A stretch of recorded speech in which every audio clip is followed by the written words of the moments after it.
Hey, Profiteers! My name is Kara Brothers, and welcome back to another episode of Positive Profit. We are just going to get into it right now, and we're going to talk about where to bake your treats.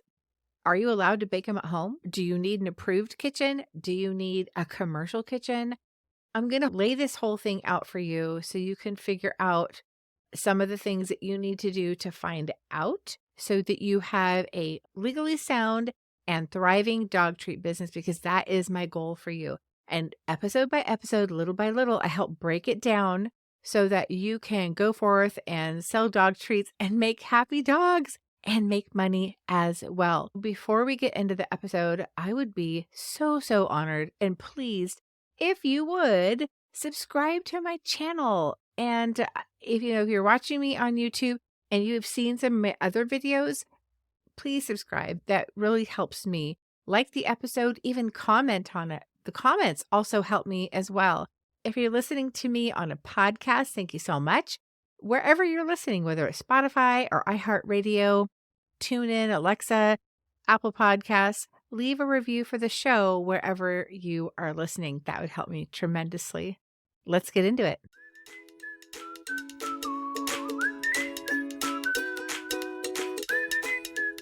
Welcome to the Positive Profit Podcast. I'm Kara Brothers, dog treat business owner and collector of way too many cute cookie cutters. Do you love to bake treats for your dog and think about starting or growing your own home-based dog treat business, but you're unclear about how to do all the things to make it successful? Sister, I've been there, and we've got this. If you want to step into your potential and turn your passion into profit, listen and learn with the other bakers in the pack to get clarity and confidence to bake dog treats from home, make money, and of course, pet all the dogs while you're at it. Give your dog a treat, grab one for yourself, and join our brigade of positive profiteers, and let's dig into the episode. Today, we're going to delve into the nitty-gritty of turning your passion for baking into a real, thriving, sound legal business with this piece of business advice. There's many levels that you'll need to cover so far as being legal for your business. This is just one of them. And to give you something to think about when baking your treats. So get out your notepads. Here we go. I live in sunny California. Currently, it is not sunny. It is cold. It is rainy. We have thunder and lightning. I'm hoping the power doesn't go out. Where I live, you need more than just a delicious dog treat recipe to get by. My state requires more than that. It demands a pet food processor license. I know that these are called different things depending on which state you live. And in California, they call them a pet food processor license. And that is handled by the California Department of Public Health, Food and Drug Branch, to be specific. Lots of other states, it's their Department of Agriculture. So every state has their own rules and regulations. It's going to be really vital if you haven't started yet, or you started but you're not quite sure if you did it right, or you're really not sure what the steps are to take. It's vital that you contact the agencies in your state that handle this kinds of things. As I said, in most states, it's the Department of Agriculture. Just where I live, it's the California Department of Public Health. The Department of Agriculture and California Department of Public Health, they oversee manufacture of dog treats. When it comes to selling dog treats, that's pretty much handled by your city, your county. If you're going to a market, what they require. In order to have a dog treat business that is legal and booming and successful, but most of all legal, you're going to need to do the work. You're going to need to check with your agencies in your states to find out what they require of you. And I just can't stress doing this work enough. So you're going to roll up your sleeves, you're going to dig in, and you're going to get it done. Okay? If you want a dog treat business, that's what has to happen. And this work really, in my opinion, is non-negotiable. First of all, my state requires that you produce, you manufacture, and you store your treats in a commercial kitchen, an approved kitchen. They're the same thing. I can't bake them at home. I wanted to. That was my desire when I bought a dog treat baking course, and I was in Canva doing my logo and telling my friends and getting super excited, baking up new recipes. And I was on the way. And then I find out, hey, I can't do this from home, which was a super big bummer to find out. I didn't know anything about where a commercial kitchen was in my town. I'd never even heard of one in my town. So I was skeptical and the wind was out of my sails for sure. Commercial kitchens do play a pivotal role in your dog treat making journey. From exploring traditional commercial spaces to unconventional partnerships with local restaurants, I've got the lowdown on cost-effective solutions. Stay tuned and get some inspiration on turning a dark alley into a thriving baking haven. So finding the perfect kitchen space. Where do you look? How do you do it? What's it all about? If your state requires a commercial kitchen, you're going to want to listen up. Here's what I went through. Maybe it will help you. I hope it does. As I said, by the time I found out I needed a kitchen, I was sort of knee deep in my business in the first place, right? And that's the start to many people's journeys that I've talked to. When I found out that I needed a commercial kitchen, what did I do? I clickety-clacked on my keyboard, went to Google, and typed in commercial kitchen in my area. What came up were two places. I actually ended up getting 3 results, but one was word of mouth. Okay. So 3 results. The first result I found, I applied and it took them 9 months to respond. I could tell right away they were too expensive though. I mean, they were so out of my league. There was no way I could afford this kitchen. 0 chance. It didn't matter if they responded 9 months later. I couldn't afford them anyway. The next one that I saw, I actually got to tour, which was really fun. I met the owner, great lady. I told her I was just starting up and I did dog treats. And she said, we don't have any dog treat bakers here. So that would be new for us. And she gave me the tour of her facility, which was humongous. It was ginormous. They had everything, every commercial gadget you could possibly want in a kitchen, a commercial big kitchen, which is fantastic. I didn't need most of them, but we sat down and we talked after I toured the whole facility, and she told me what her prices were. Pay attention, $20 an hour, to which I think I had an audible, you know, but really here's when it hit the fan. And she said, and everything is extra. You see that big Hobart mixer? Extra. That shelf, these storage shelves, extra. Now that's a big deal because I have to store my treats there. Not only do I have to make them at the commercial kitchen, the approved kitchen, I have to store my treats there. So storage was extra on these shelves. They also required you to buy your own kitchen cart. That was about maybe a $300, $200 purchase. And I could store stuff on there like ingredients and everything, but there was no way along with my ingredients, my cookie cutters, my sheet trays, because you have to provide all your own equipment. There was no way I also had room for all my treats too. So I would need that extra storage. Storage in the refrigerator was extra. Storage in the freezer was extra. Everything was extra. Now they were open 24/7 and they were located in a good part of town that was well lit. So I felt safe coming and going. And I like being able to set my own hours. I like that too. But it just seemed like way out of my reach. The second kitchen that I toured was also $20 an hour. This was the one that I got a referral from. And it was also $20 an hour. And I thought, oh no, well, let's see what they have. I walk in and the space is a micro space. It's like, it was so, so small, very small. But it's like a couple of garages put together. The good part was nothing was extra. It was just $20 an hour. I thought, okay, now we're coming down more to my level. Well, nothing was extra because they didn't have anything. They did have one small, probably the smallest Hobart mixer you could buy, I guess.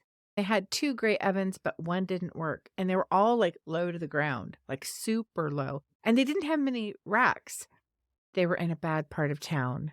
They were in a dicey area. They had negative run-ins with unsheltered people. They were down like a dark alley. And he even gave me like these directions. So then they're open 24/7. Okay. So when you're coming out at night, here's what you got to do. And he like ran down the whole list of where to look, what to check for. If I feel unsafe, call 911. I thought this is also not what I want. Okay, more in my price range, but less of what I want. So I really started to feel rather hopeless because again, I had made this investment in my with my money, with my time, with my, excitement and hope level. Let's be honest. And it wasn't working out. Probably about a month later, guess what happened? A friend that I had made at the animal shelter in town had said, "Hey, I know somebody. They're good friends of mine, actually. They own a deli downtown, and I can set up a meeting for you guys if you want." When I actually talked with them, oh, and they're a night deli. I'd never even heard of a night deli, but it was so cool because they open at 4. So as long as I got done baking and was out of there like by 3, I was good. And they were closed Mondays and Wednesdays, so I could be there all day if I wanted to. When I sat down and talked with them, I really wasn't sure how this was going to work. And they said, "We are a commercial kitchen. We are an approved kitchen. We're inspected by the health department. We have to be." So that meant I could go because they were already cleared. They already had the green check mark of being an approved commercial kitchen. I could go there when they weren't baking, when they weren't there, and do all my baking, which is exactly what I did. That's exactly the arrangement that happened. It started out where I paid $10 an hour. Okay, $10 an hour to use their oven. I could bake on 5 racks and I had sheet trays. So I had 5 sheet trays. It worked out so well. Oh my gosh. So quickly, my production just like ramped up because I wasn't baking on cookie sheets in my little oven. I was baking on sheet trays, which is like 2 cookie sheets put together on one tray. I could do 5 at a time. When I realized that I needed to get a dehydrator and I didn't want to have a bunch of small home dehydrators, I actually went to Webstaurant store. If you guys don't know about Webstaurant store, check them out. I got this commercial dehydrator that had 16 racks, or maybe it had more than that. Maybe it was like 26. It was a ridiculous amount of racks. And I could dehydrate almost more than I could bake, but I needed a space for this. So they said, "Hey, we have a storeroom in the back and we'll clear it out because we don't really use it." They called it the haunted employee break room. Anyway, so I quickly went on to Facebook Marketplace and I bought 2 speed racks. And those are the big, tall racks that you see like in a bakery. And I bought 20 sheet trays, 2 speed racks. And I did that because one speed rack, there was a little journey from the back room to the kitchen. And I take my speed rack out to the kitchen with my trays and I do all my baking and my cooling. And then I'd bring that back to my storeroom. Then I'd go ahead and dehydrate it. And when those dehydrated treats were ready, I'd put them on the other rack. Okay, now those are completely done, ready for packaging. They're ready for icing, whatever. And then I'd still have a speed rack free to go ahead and take back out to the kitchen to repeat the process again. It worked out so well. $10 an hour plus $200. And I had 2 huge baker's racks. I had my dehydrator. I had a 6-foot table. I had chairs. I had all my ingredients, all my packaging, my printer. It was like a little workshop. It was great. Oh my gosh. I did so much great stuff in that workshop. That's the deal that I found. Okay. So the reason I'm telling you this is because if you are in a situation where your state tells you that you need a commercial kitchen or an approved kitchen, you very well might be able to Google those terms and find that you've got them in your town or in a nearby town. And just like me, you might find that they charge a lot. They charged a ridiculous amount, to be honest with you. But if you go in and talk to business owners who have restaurants, maybe you even know someone, maybe you know someone who knows someone, just go in there and say, "Hey, I make dog treats. I'd love to come in and be able to make dog treats when you guys are closed." Now, I got lucky with a night deli. It's a random term where I really had all day pretty much. You might find that when your place closes, it's more in the nighttime, but there's still a way. Now, business owners, when their restaurants are closed, they're not bringing in any revenue at all. And this is a way that they can bring in extra income and that you can have a place to bake. And I bet it's going to be a lot cheaper than the commercial kitchens you can find. And chances are, just like with us, they won't be renting to anyone else. Of course, the people that own the building, they had to show me and my team how their kitchen worked, right? How their ovens work. Hey, this is kind of weird. This is kind of wonky. Everything has quirks, and I had to figure all that out. But I had great communication with the owners. We texted, we talked, it was such a great relationship. Also, when I did my Thursday night market, my big market for the year, they were like a block away. So I could run over and go get product that I had sold out of, carry it out on my sheet tray or my basket or whatever, and bring it back to my tent and keep on selling. And then I also gave the owners dog treats too for their little dog. Loved the Banana Crunch cookies. Restaurants are an option. Don't be afraid to meet with owners, see their kitchen, see if it'll work for you. Find out what their price includes. Do they have any ability for you to store a rack, even a rack, right? Because you need your own stuff. You need your own sheet trays and mixing bowls and whisks and stuff like that you probably already have, I'd imagine. But you also need to put your ingredients, or just kind of work it out with them and see what space they have and what they're willing to do. But there is another option other than commercial kitchens, is what I'm trying to say. So good luck to you on your baking journey. If you have any questions about this, please go ahead. And if you're watching me on YouTube, pop them in to the comments down below. You can also send me an email, and that is support@positiveprofit.com. And that's positive with a PAW. If you haven't already, head over to my website, positiveprofit.com, and click on the freebies tab. I've got some freebies for you. Check them out. I've got a recipe. I have got a content calendar for Instagram for the month of February to get all your posts all laid out. And these will even work for Facebook as well. But I have some things on there that I want to give to you. It's been a joy being able to talk to you and kind of share my experience. I'd love to hear what your experience is too. So if you already have a commercial kitchen that you're using, or you're baking in a restaurant, or whatever your situation is, let me know. I'd love to hear what your experience has been like. This is Kara Brothers, and don't forget to treat yourself well. Hey sis, one quick thing before you go.